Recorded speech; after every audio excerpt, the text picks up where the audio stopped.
Alhamdulillahilladzi bi ni'matihi tatimmu shalihat wa tanzilul barakat wa tahsulun nafahat. Wa sallallahu wa sallama ala sayyidi sadat wa qudwatil qadat sayyidina wa maulana Muhammad khairu makhluqin fil ardi was samawat wa ala alihi wa ashabihi wa tabi'ihim bi ihsanin ila yaumil miqat. Subhanaka la ilma lana illa ma 'allamtana innaka antal alimul hakim.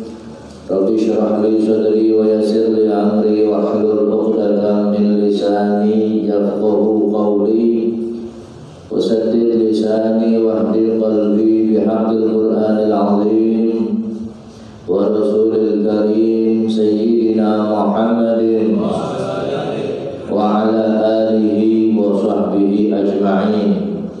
Qala musannif rahimahullahu ta'ala nafa'ana bihi wa bi'ulumihi fid dharain amin ya rabbal alamin. Babun fit tafakkuri fi 'azimi makhluqatillahi ta'ala. Bab tentang tafakkur di dalam agungnya ciptaan Allah Subhanahu wa taala wa fana'id dunya dan hilangnya dunia, wa ahwalil akhirah dan juga tentang keadaan keruwetan di hari akhirat, wa sa'iri umuriha dan semua perkara-perkara akhirat, wa taqsirin nafsi wa tahdzibiha wa hamliha 'alal istiqamah. Kita di sini akan mempelajari tentang bab memikirkan tanda-tanda kebesaran Allah Subhanahu wa taala. Qala Allah taala, Allah berfirman, "Qul innama a'idukum biwahidah." Katakan wahai Nabi Muhammad, innama a'idukum, aku akan memberikan nasihat atau peringatan kepadamu atau kepada kalian semua biwahidah, dan satu hal saja, antaqumu lillah masna wa furada. Hendaknya kamu menghadap Allah, beribadah kepada Allah hanya karena Allah Subhanahu wa taala, baik keadaan kamu berdua-duaan atau sedang sendirian. Tsumma tatafakkaru, kemudian hendaknya engkau berfikir. Wa qala ta'ala, Allah berfirman, inna fi khalqis samawati wal ard, sesungguhnya di dalam penciptaan langit dan bumi, wa ikhtilafil laili wan nahari, dan bergantinya malam dan siang hari, la ayatin liulil albab, di situ ada tanda-tanda bagi mereka yang berakal. Alladzina yadhkurunallaha, siapa ulul albab di sini? Mereka yang berzikir kepada Allah, qiyaman, baik dalam keadaan berdiri, wa qu'udan, maupun dalam keadaan duduk, wa ala junubihim, maupun dalam keadaan mereka berbaring, wa yatafakkaruna fi khalqis samawati wal ard, ya, dan juga mereka yang berfikir tentang penciptaan langit dan bumi, seraya mengucapkan Rabbana ma khalaqta hadza batila. Mereka mengatakan, ya Tuhan kami, ya Allah, tidaklah sia-sia apa yang Kau ciptakan. Yang Kau ciptakan ini tidaklah sia-sia, ya Allah. Kemudian wa qala ta'ala, Allah berfirman, afala yanzuruna ilal ibli kaifa khuliqat, tidaklah kamu memperhatikan bagaimana onta itu diciptakan, wa ilas sama'i kaifa rufi'at, dan bagaimana langit itu ditinggikan, wa ilal jibali kaifa nusibat, dan bagaimana gunung itu ditegakkan, ditancapkan, wa ilal ardi kaifa sutihat, Dan apakah kau tidak memperhatikan bagaimana yang namanya bumi itu dihamparkan? Fadzakir, maka ingatlah. Sampai akhir surat. Wa qala ta'ala, Allah pun berfirman, afalam yasiru fil ardi fayanzuru, tidaklah kalian berjalan atau mereka berjalan di atas bumi ini kemudian memperhatikan al-ayah. Kemudian tentang hadis mengenai berfikir ini, di sini Imam Nawawi menyebutkan satu hadis, yaitu al-kayyis man dana nafsahu wa amila lima ba'dal maut. Orang yang cerdas, maka mereka yang mengekang hawa nafsunya dan beramal untuk kehidupan setelah matinya. Hadirin hadirat yang dirahmati Allah Subhanahu wa taala, di sini kita akan membahas tentang keutamaan dari memikirkan tanda-tanda kebesaran Allah Subhanahu wa taala. Kita semuanya tahu bahwa selain Allah adalah makhluk Allah. Langit, bumi, malaikat, surga makhluknya Gusti Allah nomor 2. Neraka, jin, setan, corona, semua virus makhluk Allah Subhanahu wa ta'ala. Makanya hadirin, dalam penciptaan apapun, semua makhluk ini kalau kita mau berpikir, maka kita pasti akan tambah yakin, tambah iman kepada Allah Subhanahu wa ta'ala.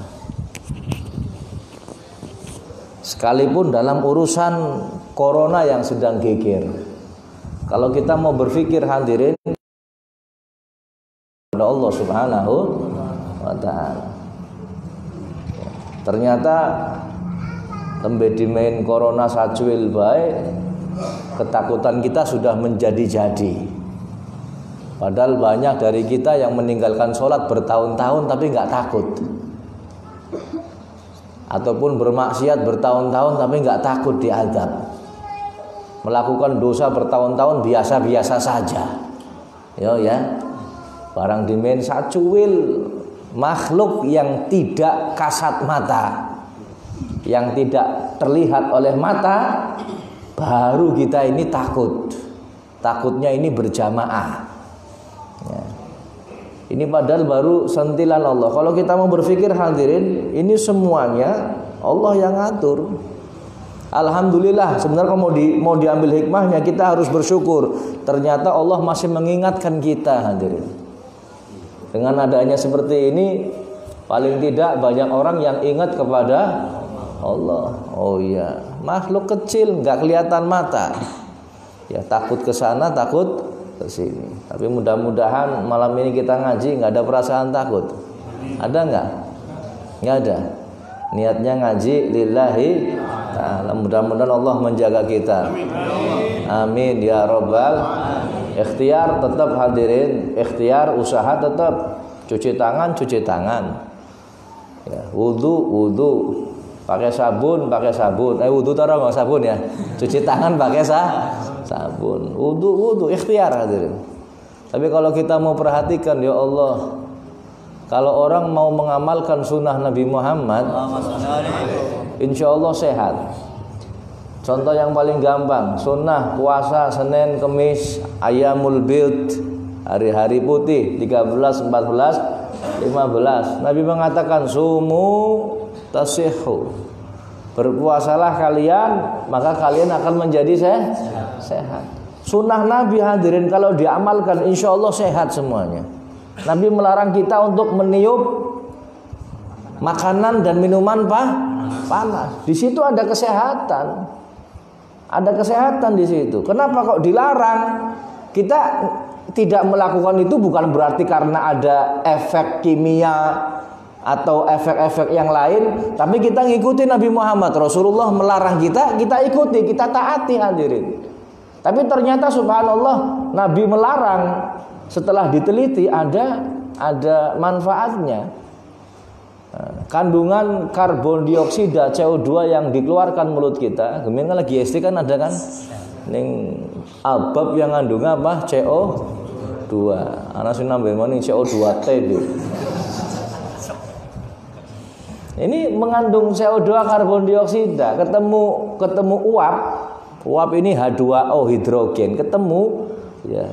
Setelah ketemu campur, ini ternyata jadi asam karbonat. Nggak baik buat pencernaan kita. Subhanallah, Nabi Muhammad jauh-jauh hari sudah tahu.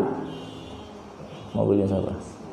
Nah, kenapa kok Nabi Muhammad sudah tahu? Memang apa yang diucapkan Nabi hadirin bukan hawa nafsu beliau, melainkan wahyu dari Allah Subhanahu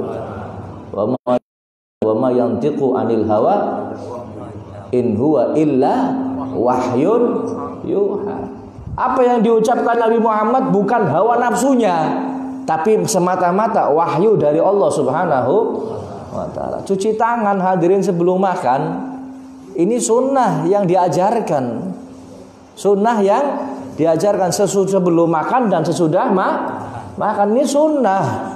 Cuman kadang-kadang kita lalai. Oh beb, saya makannya nggak pakai tangan, pakai sendok. Kata guru saya, sekalipun pakai sendok, sunnah cuci tangan. Sunnah cuci tangan, pakai sendok, hatta nggak sendok. Pan mangan lemi nggak sendok, sunnah cuci tangan. Sekalipun pakai sendok. Jauh-jauh hari sudah diperingatkan seperti itu hadirin. Makanya insya Allah kalau mereka yang mengamalkan sunnah Nabi Muhammad, insya Allah sehat walafiat.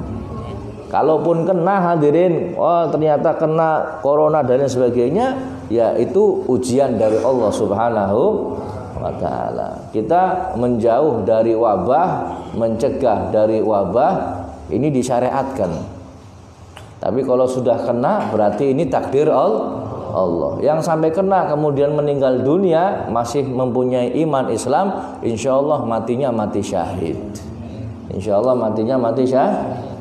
Tetap kita ikhtiar hadirin, tapi jangan kemudian ibadah yang menjadi kewajiban kita ditinggalkan. Wong kerja yang mungkin belum tentu wajib, belum tentu sunnah saja nggak libur. Anak sing kerjane brai? Ada? Ente brai itu? Sangat. Cenora brai sih? Cenora brai rong minggu. Ya sepi dalan itu ya. Sekolah libur, kerjaan nggak libur. Terus masa mau ke masjid libur? Terus pan ngajinya brai. Terus mau sholatnya libur? Jangan libur. Kerja be ora brai, bareng masjid masa brai. Ya cuman ikhtiar dilakukan, cuci tangan pakai sabun. Ini pengurus masjid mohon maaf sudah janji mau menyediakan apa namanya Pak? Hand sanitizer. Bahasa Singapura apa? Hand wash. Cuci tangan lah, cuci tangan. Cuman belum datang ini, pesennya langsung di Wuhan ini. Belum tekan ini. Insyaallah. Tapi jangan khawatir, masih ada tempat wudhu. Masih ada tempat wudhu. Yang masuk ke sini berarti kan sudah punya wudhu, ya kan? Ente ngaji ke sini punya wudhu nggak? Punya. Kalau batal wudhu, cepat wudhu lagi. Ini sunnah. Sunnah menjaga wudhu dan keutamaannya banyak hadirin. Orang menjaga wudhu ini sudah dijelaskan keutamaannya banyak. Orang jadi wali gara-gara menjaga wudhu. Sahabat Bilal, beliau suara sandalnya sudah terdengar sama Nabi Muhammad di sorga. Ini gara-gara beliau mendawamkan wudhu. Dan sholat sunnah setelah wudhu, sholat sunnah syukrul wudhu. Rasulullah tanya Bilal, amalan apa yang kamu lakukan? Punya keistimewaan apa kamu? Saya nggak punya keistimewaan apa-apa ya Rasulullah. Kata Nabi Muhammad, saya mendengar suara sandal kamu di surga Allah Subhanahu wa ta'ala. Orangnya masih hidup.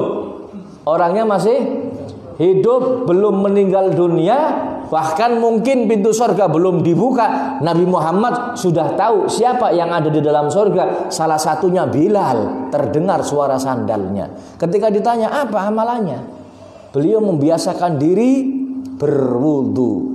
Batal wudunya, wudu lagi. Sholat 2 rakaat, sholat sunnah syukrul wudu. Batal lagi, wudu lagi. Batal lagi, wudu lagi. Ini Bilal radhiyallahu anhu. Mudah-mudahan kita bisa menirunya, amin ya rabbal alamin. Sayyidina Syekh Abdul Qadir Al-Jailani, beliau diangkat derajatnya itu tidak dengan semudah membalikan telapak tangan, hadirin. Salah satu yang beliau lakukan menjaga kesucian. Ya, walaupun diuji oleh Allah, beliau ini sholat subuhnya dengan wudhunya isya. Sholat isya misalkan jam berapa? 7:30. Subuh 7:30. 7:30 beliau sholat isya, nggak batal wudhu sampai subuh. Berarti kan nggak tidur. Kalau tidur kan batal wudhunya, ya kan? Berarti beliau nggak tidur. Pernah satu kali beliau diuji oleh Allah di malam yang dingin, cuaca yang dingin.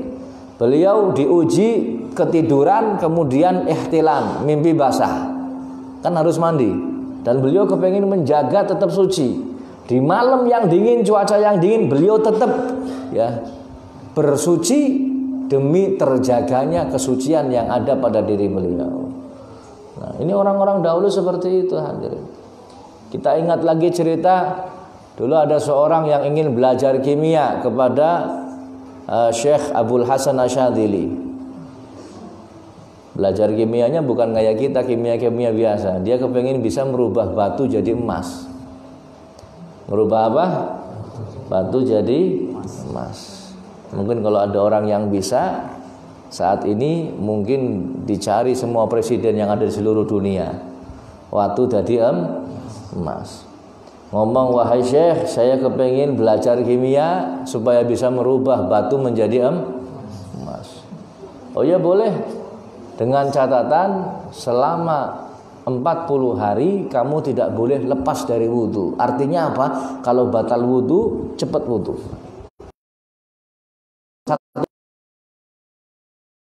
Setiap kamu batal, wudhu lagi.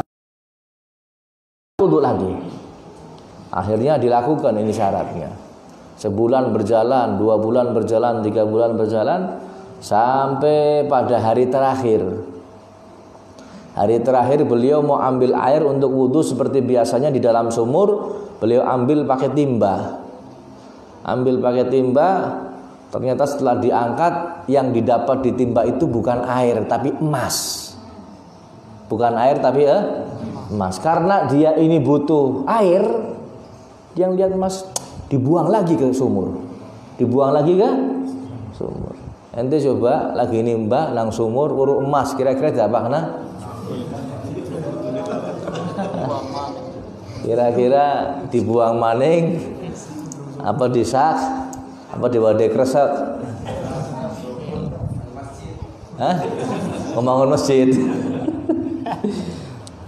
Dibuang lagi ke sumur, 2 kali diangkat, keluarnya emas lagi. Sampai akhirnya beberapa kali keluar emas, baru didapatkan air. Alhamdulillah air. Kemudian dia wudhu. Selesai wudhu, karena sudah 1 tahun, dia menghadap gurunya. Guru, saya sudah memenuhi syarat panjenengan. Belajar apa untuk memenuhi belajar sama panjenengan. Panjenengan ngasih syarat, saya suruh bersuci ataupun menjaga wudhu, tidak boleh batal dari wudhu. Sudah saya lakukan guru. Sekarang tolong ajari saya ilmu kimia, ilmu untuk merubah batu menjadi emas. Kata gurunya, ilmu kamu ini sekarang sudah lebih tinggi daripada ilmu kimia yang kamu harapkan. Kalau kamu mengharapkan bisa merubah batu menjadi emas, kemampuan kamu sekarang bukan batu menjadi emas, tapi air berubah menjadi emas.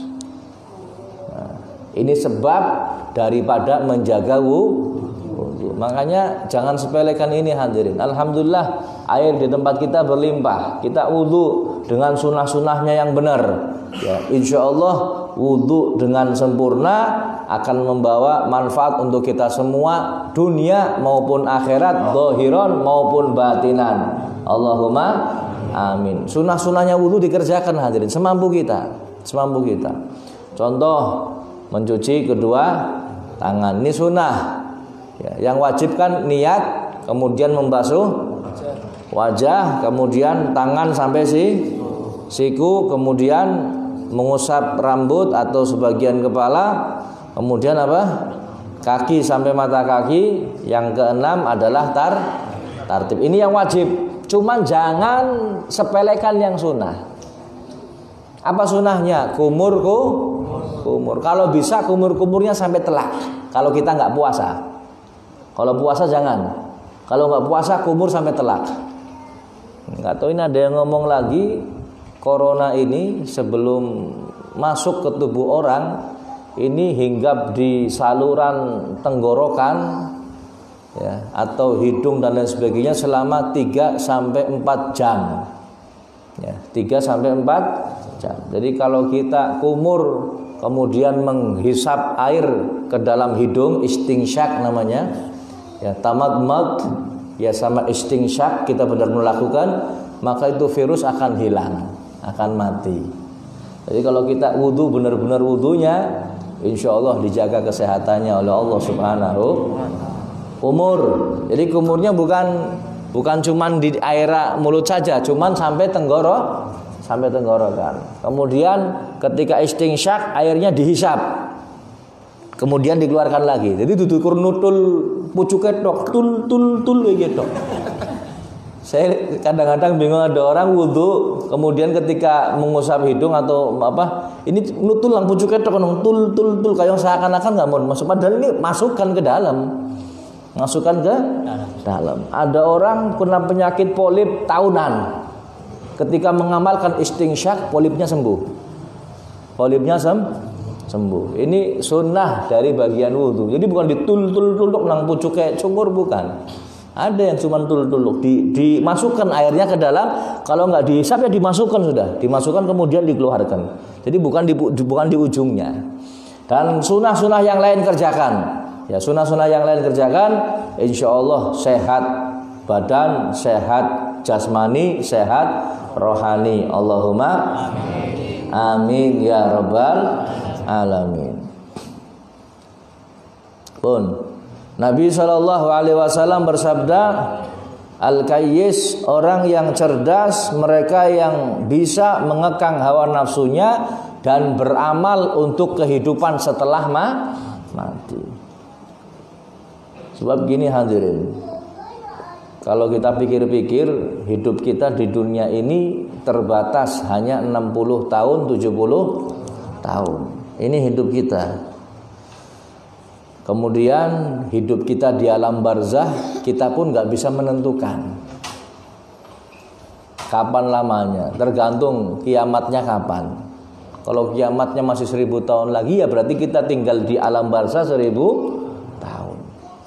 Setelah itu ada alam akhirat yang kita nggak bisa memperkirakan berapa tahun.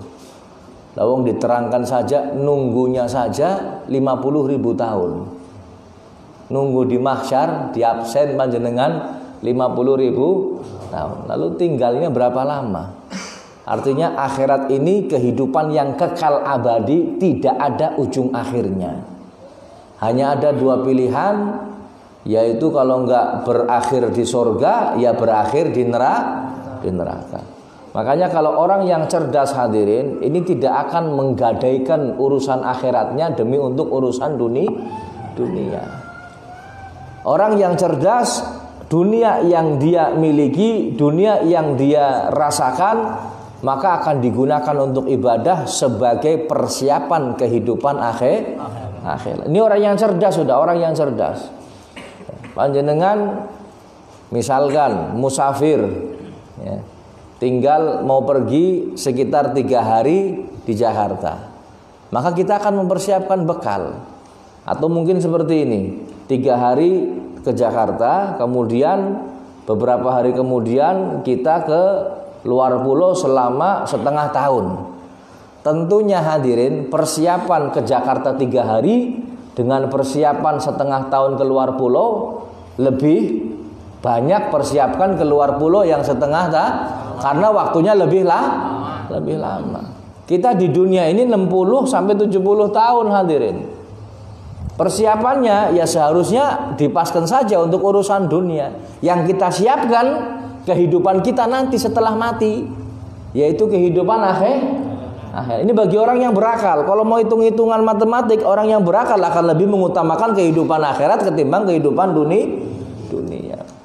Makanya beramallah sebelum datang yang namanya kematian. Virus corona memang bahaya hadirin, bahaya. Cuman lebih bahaya lagi ketika panjenengan mengerjakan maksiat. Parah-parahnya orang kena virus corona mati, paling parah. Iya Pak Marro. Paling parah apa? Mati. Setelah mati ya sudah, berarti coronanya juga mati. Tapi orang yang melakukan maksiat, melakukan perbuatan dosa, melakukan zina ini dan itu, panjenengan mati masih tetap akan dituntut perbuatan itu. Kalau corona kita mati, udah wassalam, coronanya wassalam. Kalau kita mati kemudian masih maksiat, besok masih dituntut perbuatan maksiat kita. Na'udzubillahi min dzalik. Ya Rabb, mudah-mudahan Allah jaga kita semuanya dari berbagai macam virus, baik virus yang zahir maupun virus-virus yang batin yang membahayakan hati kita. Amin ya rabbal alamin. Babun fil mubadarati ilal khairat. Bab tentang cepat-cepat melakukan kebaikan. Kalau Allah Ta'ala, Allah Subhanahu wa Ta'ala berfirman, fastabiqul khairat. Cepat-cepatlah, berlomba-lombalah kalian semua dalam urusan kebaikan. Wa qala ta'ala, Allah berfirman, wasari'u ila maghfiratin min rabbikum wa jannah. Wasari'u ila maghfiratin min rabbikum wa jannatin 'arduhas samawati wal ard. Bersegeralah kalian semua kepada ampunan dari Tuhan kalian dan juga surga yang luasnya itu seluas langit dan bumi, yang dipersiapkan untuk orang yang bertakwa. Wa amal ahadits, adapun hadis fal awal an Abi Hurairah radhiyallahu anhu, dari sahabat Abu Hurairah semoga Allah meridainya, anna Rasulullah sallallahu alaihi wasallam qaal, sesungguhnya Rasulullah sallallahu alaihi wasallam bersabda, qala, beliau bersabda, badiru bil a'mal, cepat-cepatlah kalian melakukan amal baik, fitanan kaki adil lailil mudlim, sebelum datangnya fitnah seperti pemutus malam yang gelap. Yusbihur rajul mu'minan wa yumsi kafiran, di pagi hari seseorang beriman dan di sore hari mereka kafir. Wa yumsi mu'minan wa yusbihu kafiran, dan di sore hari mereka, kata di pagi hari mereka kafir. Yabi'u dinahu bi'aradin minad dunya, mereka menjual agamanya dengan keuntungan duniawi. Rawahu Muslim, riwayat Imam Muslim. Hadirin yang dirahmati Allah, kapan waktunya hadirin? Mungkin sekarang juga fitnah ini sudah merajalela. Kalau kita tidak cepat-cepat untuk beramal soleh, maka keburu tua, keburu hancur, keburu kena fitnah, yang akhirnya kita tidak bisa lagi beramal soleh. Na'udzubillahi min dzalik. Makanya jangan ditunda-tunda untuk beramal soleh. Orang kadang nanti saya tobat kalau sudah tua. Kenyataannya yang masih muda mati banyak, ya kan? Sing isino mati akeh.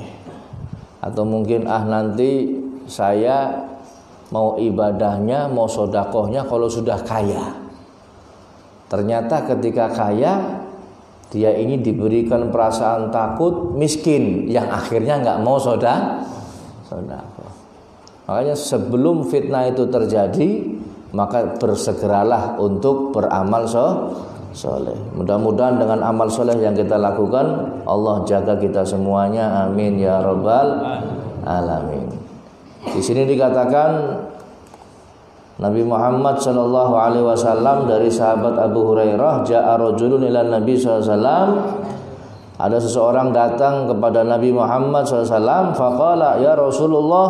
Kemudian dia bertanya, ya Rasulullah, ayu sadaqati a'dhamu ajra, sedekah yang seperti apa yang pahalanya besar?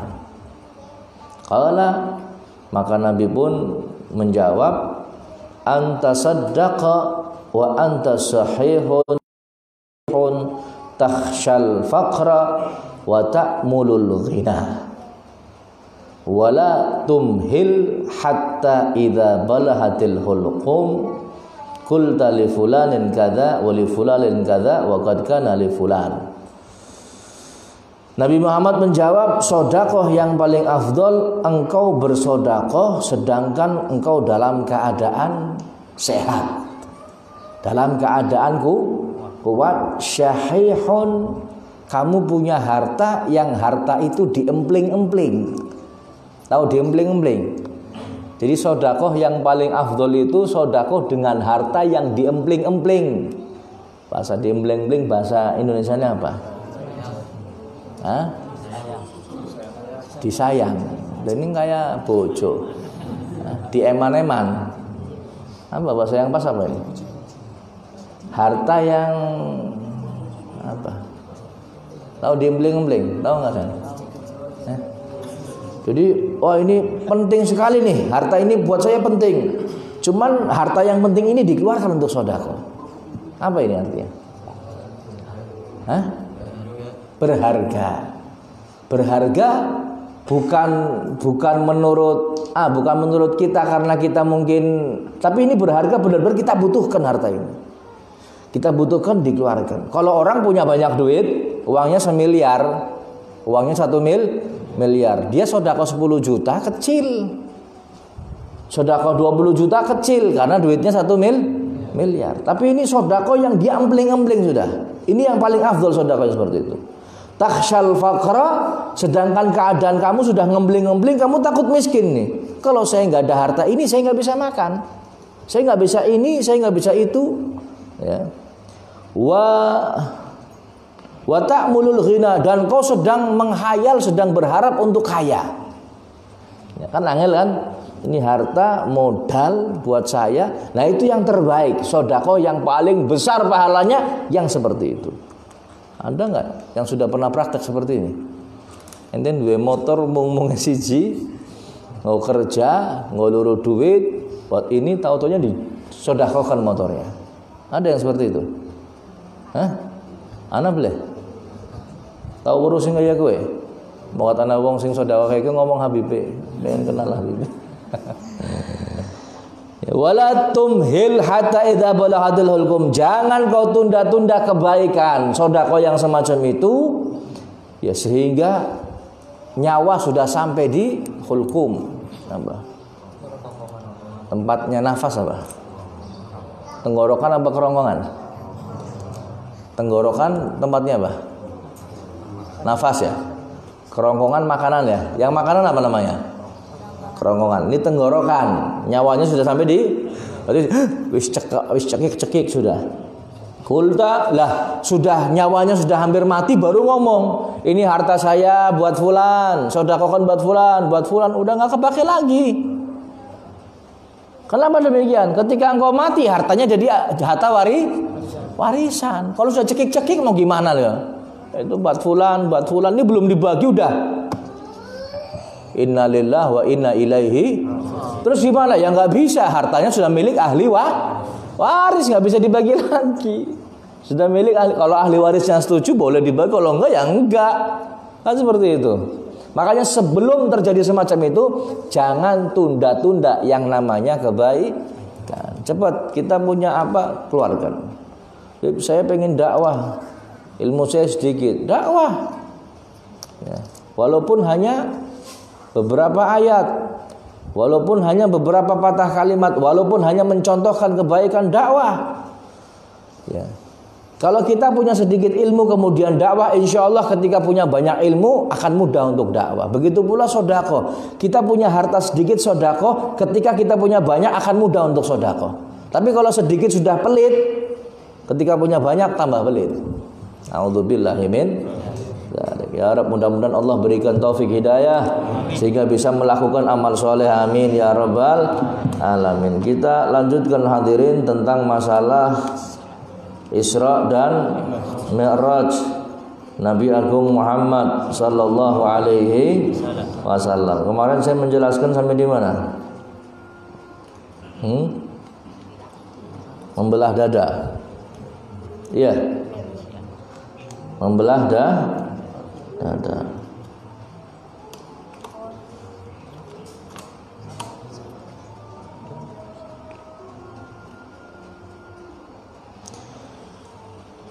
Nabi kita Muhammad sallallahu alaihi wasallam ketika Isra dan Mi'raj, beliau melakukan atau memulai perjalanannya bersama dengan malaikat Jibril. Sebelum sampai di Masjidil Aqsa, beliau singgah di beberapa tempat. Di antaranya beliau turun ke Madinah, ya, atau Thayyibah. Kemudian Nabi Muhammad, malaikat Jibril perintahkan Nabi Muhammad untuk turun, inzil, turun kau di sini wahai Muhammad dan sholatlah.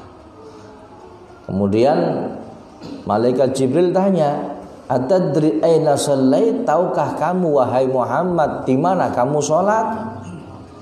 Dijawab langsung oleh malaikat Jibril, shallait bi Thayyibah wa ilaihal muhajir. Kamu sholat di Thayyibah wahai Muhammad, di tempat inilah kamu akan hijrah. Kemudian terbang lagi, turun di Madian.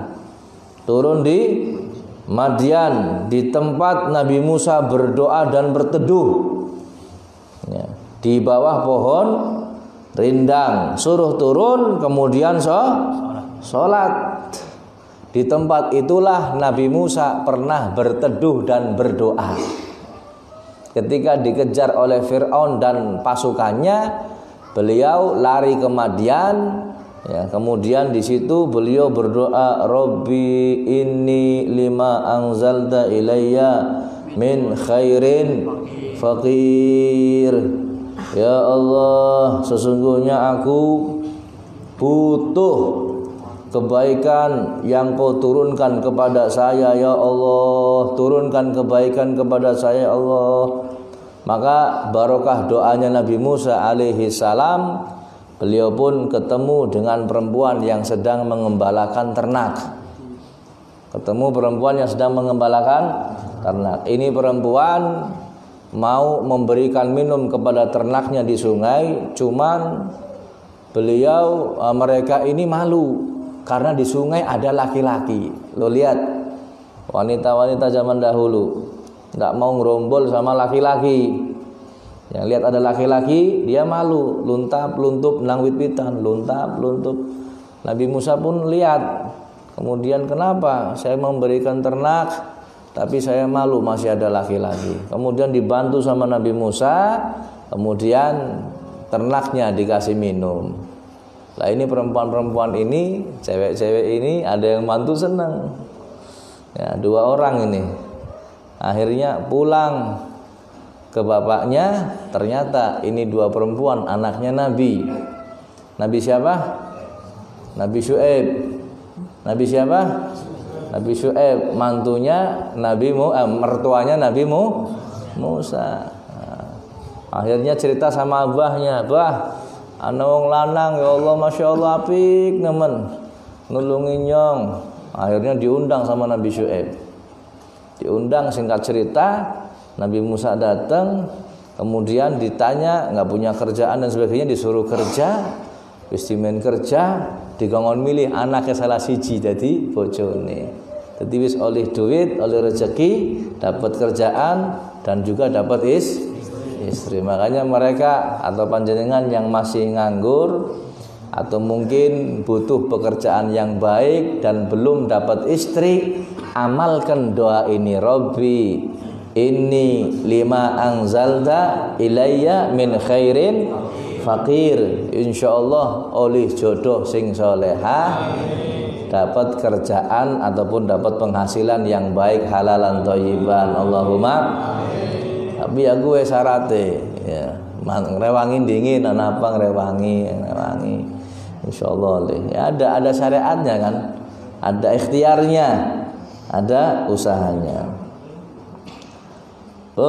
Ini tentang Isra dan Mi'raj. Kemudian Nabi Muhammad terbang lagi menuju Tursina, tempatnya Nabi Musa bercakap-cakap dengan Allah. Kemudian ke Bethlehem, tempat lahirnya Nabi Isa. Kemudian sampai di Masjidil Aqsa.